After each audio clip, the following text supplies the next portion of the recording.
Hey guys, so this is the last video for chapter 7, and we're going to talk about errors in meiosis, when things go wrong with meiosis, and things can go wrong. So let's get into it. We mentioned karyograms before in the previous video that you could see a karyotype where all the chromosomes are matched up, who's got the same length, who's got the centrosome, the centromere in the same place, what dyes are matching up because different nuclear material will take dye and absorb dye differently. So we can match those chromosomes up together in a karyogram and see. You are going to have, again, just to reiterate, you are going to have, as a human, you should have 23 pairs of chromosomes. And out of the 23 pairs, 22 are what we call autosomal chromosomes. They're going to have genes that cover everything else having to do with your body. And the last pair of chromosomes are the sex chromosomes, and they are this one right here. They are the 23rd pair of chromosomes. And the 23rd pair is either going to be, if we're talking about people, X and X if it's a female. So here we have two X's. We got our sisters together. So here's the X's.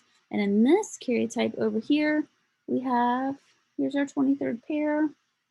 We have an X and a Y. So we've got the big X chromosome right here. And then here is our little Y chromosome. And on the Y chromosome is a gene, the SRY gene, and that is what encodes for male sexual characteristics is found on that Y chromosome. So these are your sex chromosomes, the 23rd pair right here and here on these karyograms. And the other 22 are autosomal chromosomes that are going to have genetic material for all sorts of stuff. Is there only sex chromosomes? Are they only having to do with reproduction? No, they will have chromosomes for other things. When we get into inheritance, we'll talk about genes that are, they will have genetics for other things. They will have genes that cover sex-linked disorders that are found on these sex chromosomes. So we'll talk about hemophilia and colorblindness and all of that because those genes are found on those chromosomes. On the 23rd pair of your pairs of chromosomes, those are your sex chromosomes. So let's talk about errors because we learned about mitosis, we learned about meiosis in previous videos, and with those, we learned that there were 4 big steps, right? There was prophase, there was metaphase, there was anaphase, and there was telophase. In metaphase, everything lined up in the middle. M for metaphase, N for middle, everything lines up in the middle. And then remember, after we line up in the middle, the next phase was anaphase, and that was pulling things apart.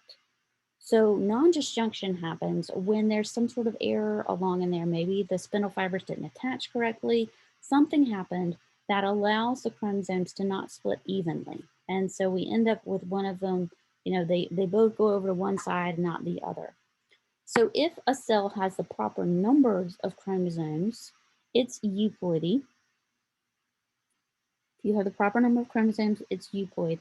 If that organism, that cell does not have the proper amount of chromosomes that it should, it's non-disjunction, it's aneuploidy. So what we end up with possibly is monosomy and trisomy, where you end up with, here we got these guys here. So we have a trisomy, and over here we just have one, we have a monosomy.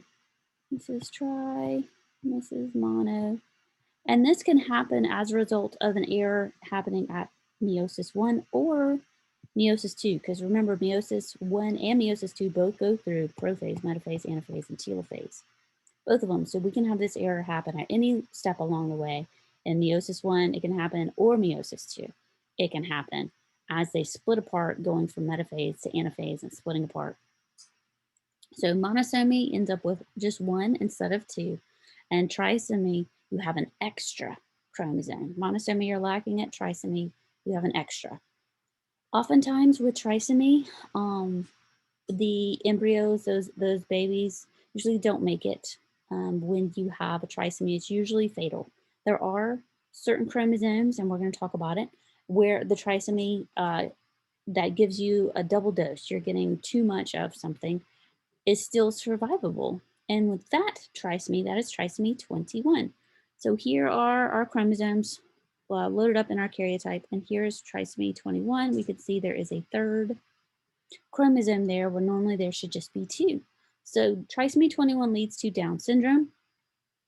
We said in meiosis that meiosis was going to occur all the time in males producing their sperm. And females, meiosis happens once a month. We're going to continue on our steps of meiosis. We're going to continue the development of the eggs.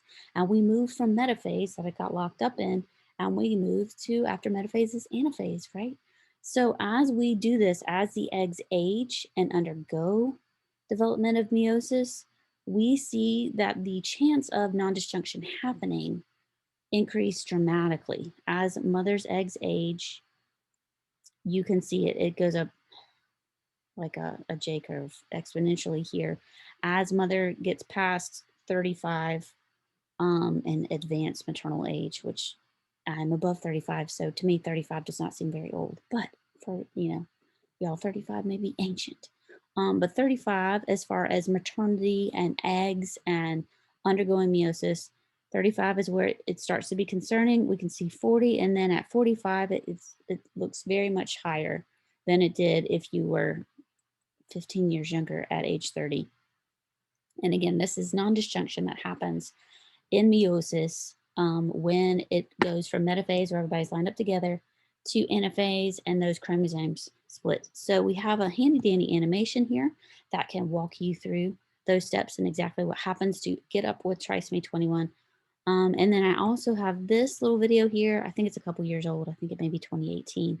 But the Gerber baby, who is always an adorable, precious baby, was actually a Georgia baby. And not only was it a Georgia baby, he had Down syndrome. So I had a little article here to show you this adorable baby being chosen as Gerber baby, and he had Down syndrome. So that is one of our disorders with non-disjunction.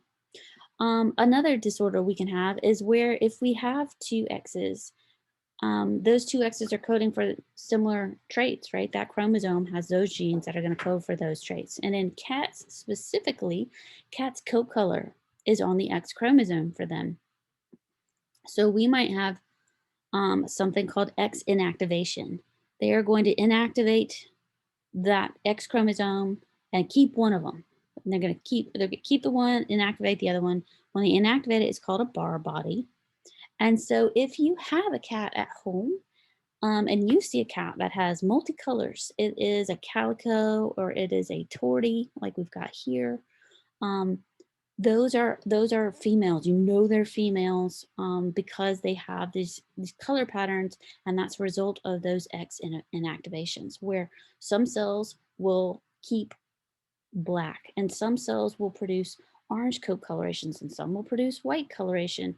We see that in cats. It's X inactivation.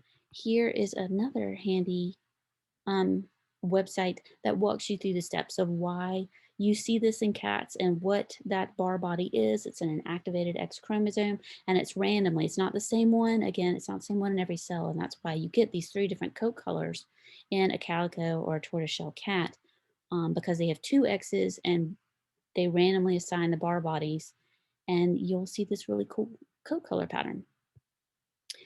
Other non-disjunctions.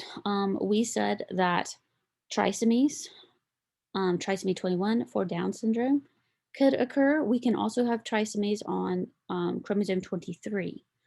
So with chromosome 23, we have a trisomy, we have X, and we have Y. If we have a Y chromosome, presumably we are going to have it is intact and it's got the XRY gene on it. If it has the XRY gene on it, that person will have the male characteristics associated with that genetic makeup. In this case, this person has an extra X, so they're getting a double dose of the X genes too. So this is a trisomy of chromosome 23. It is an XXY. This condition is called Klinefelter syndrome. And with Klinefelter syndrome, this person is going to have male characteristics, but because they have a double dose of the X chromosome, they end up typically being infertile. They don't fully develop the sperm like they need to be with this non-disjunction disorder. Here's another one. So in this case, here is our chromosome 23. our sex chromosome, and we're missing one. So instead of a trisomy, we have a monosomy, and our chromosome that is there is an X. So this person will have an X chromosome, they will display female characteristics, but since we don't have two X's, development as far as female reproduction does not occur all the way, just like we talked about with the Klinefelter syndrome, and that oftentimes these people are infertile as a result of this genetic makeup. So there are all sorts of different genetic changes, varieties that can occur, trisomies, monosomies, in different chromosomes, chromosome 21, chromosome 23, lots of different things out there. We can also have other things where it's not the whole chromosome that gets deleted, like a monosomy where you're just down to one. You may have a piece of it, so you only get like half of a chromosome, and that's the case here when we talk about the cry of cat, cru de chat. This one is a missing piece of chromosome number 5. And because this person does not have that chromosome number 5, they have some developmental abnormalities associated with that. One of them is initially the cry, the baby's cry when they are born with this syndrome. It's very high pitched, and so it sounds like a cat mew. It sounds like a cat crying, and that's why it gets that name. And it is all resulting from a deletion on the arm of chromosome 25, chromosome number 5, not 25, number 5. Other chromosomal abnormalities. You may have all your chromosomes. They may be all there, all, together, but maybe one of those chromosomes did an inversion. So with inversions, let's say this genetic material, I'm just going to pretend and put stuff here. Let's say we've got A's and T's and C's here. What if that material got flipped and instead of A's and T's and C's like it should be, it has C's and T and A in that order? That's an inversion. So instead of looking like this, it's flipped. It when it underwent reproduction, when it underwent the S phase and it replicated its DNA, it had an inversion. And instead of going in proper order like this, it's flipped on its head, it's upside down and stuck back in there. That's called an inversion. So you may see that happening as a genetic disorder. Another one could be translocation. So translocation happens as well. And that's where a piece of a chromosome literally gets popped off and stuck onto another chromosome, and not like crossover where we've got, the sisters come together and we got our tetrad coming together where chromosome number 1 would meet up with chromosome number 1. With translocation, you may have a piece of chromosome number 1 pop off. I got a piece of chromosome number 1 pop off, and it may stick on to, I don't know, chromosome number 2. Or maybe we're talking about the Y chromosome, and maybe the Y chromosome's SRY gene pops off of the Y chromosome and ends up on the X chromosome. There are all sorts of different genetic disorders that can happen. So translocation is where a piece pops off. Here's our orange piece that pops off and ends up on the blue chromosome over here. This is translocation. Inversion is where they are no longer in the proper order. This way, they are upside down when they are reproduced on the other genetic, when they are reproduced in the genetic stream. So different disorders are out there. I'm going to need you to know what those are, what the difference is with non-disjunction between trisomy and monosomy, what is inversion, what is translocation. So please let me know if you have any questions about these errors in meiosis. Thanks.